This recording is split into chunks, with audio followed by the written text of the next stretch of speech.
Hey there, guys. This is Darwin with another review, and we have here a beer that I've actually been really excited to review for you guys. This is Ballast Point's Grapefruit Scuplin. So basically, it is Scuplin, and they throw in a bunch of grapefruit. Unfortunately, on the website they don't say how they do that, but yeah, really excited to dig into this beer for you guys. I was planning to maybe do a side by side with regular Scuplin, which is one of my favorite, store bought IPAs. But I wasn't able to find any fresh, and that's always an issue trying to look for fresh IPA, at your local stores, because you don't always know when they get the shipments. And if you're curious and you want to get some fresh Scuplin, make sure you look at the label. Usually it's around here. This one right here, I don't know if I can show you on camera. It's really hard to see, but it says 14. Yeah, you can't read that. It says 14309. Basically, it's a year, so 2014, and then 309 is Julian, so you have to count 309 days into the year. Just divide by 30, basically. So 309 is like 30, that's like 10. So 10, that's October 9th. Around there, and so that makes this beer about 5 weeks old. If you're curious, Lagunitas does the same system, so you can look on the label somewhere around here. You'll see that on the glass, actually. So just heads up for people who drink Ballast Point Lagunitas. If you want to get some fresh beer, make sure you look at the bottle date. So yeah, really excited. Relatively fresh bottle. Let's dig in. So the beer comes in, looks like Scuplin. It's a nice kind of clear color. It is quite dark. Kind of this amber, like a rich blood orange kind of amber color. Let's get the aroma on this. Wow. Okay. It smells like there's beer underneath and the Scuplin underneath, but it smells like someone, when you just rip it into a fresh grapefruit, like you're trying to, your morning or something, you're trying to open it, and that explosion of oils from the skin and even some of the juice just popping into your face, and you're the acidity of it sort of makes you cry.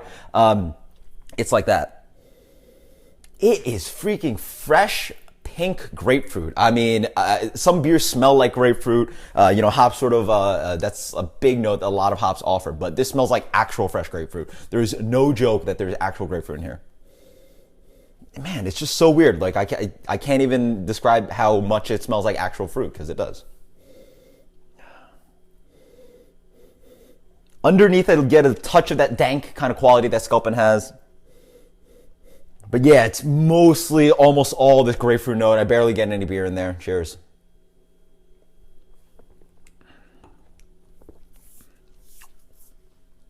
Wow, that's really delicious. Jeez, whoa. Yeah. Oh.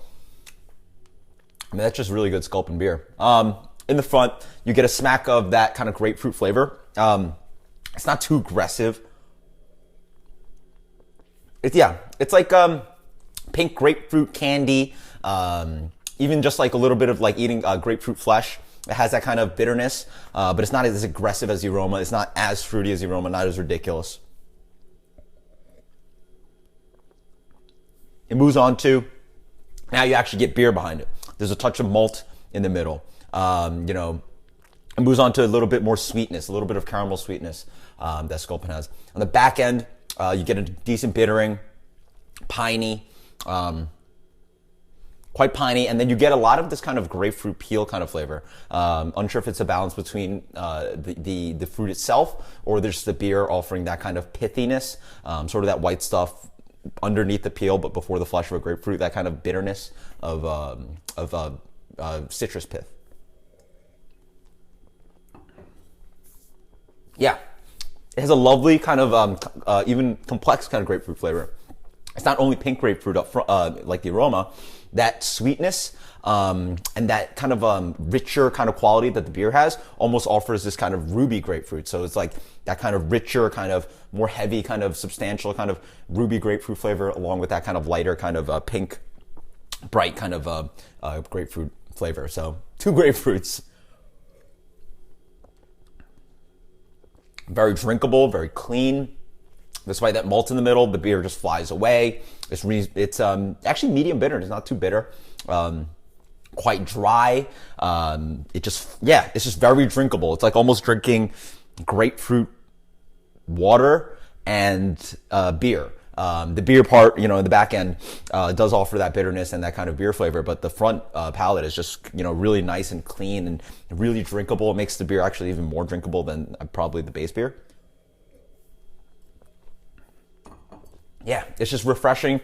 It actually tastes like something that I should have with breakfast because it is still so grapefruit forward. As you drink it and smell it too, you get that big rush of just like breakfast grapefruit. Jesus, wow, this is a really fun beer. This beer gets a 96 on Beer Advocate. It's better than that. This is a really fun beer. This is, I've only had a couple of these like grapefruit IPA kind of things, along with, the Stone did one, and the other one I had was the Westbrook one, which I didn't actually like that much. This one's by far the most successful one, better than a 96. I think the base beer I give a 96, 97, 98, something like that. Just as good as the base beer. Therefore, I will stick to I think I gave that beer. I'll give this beer a 97. Slightly better than what Beer Advocate gives it. It's absolutely fantastic. Scuplin is one of my favorite IPAs at from the West Coast. Ballast Point is killing it, and this beer is highly successful with this kind of weird grapefruit kind of idea. It completely works with the beer. It really makes it for a killer aroma. Man, that's awesome. And it offers another layer of complexity to the beer. As it warms up, and as I'm slowly drinking it, I'm getting more and more of the Scuplin behind it, but still, you get a little rush of this kind of drinkability that the grapefruit offers, this fruit flavor, this kind of grape juice kind of flavor. This complexity of grapefruit just makes it, very accessible, and just you keep wanting to drink it. So I'm going to keep drinking this and stop rambling. And until next time, guys, cheers. Let me know if you guys have had this beer or have had any of these like grapefruit IPAs or fruited IPAs or anything like that you recommend. And until next time, guys, cheers. Later.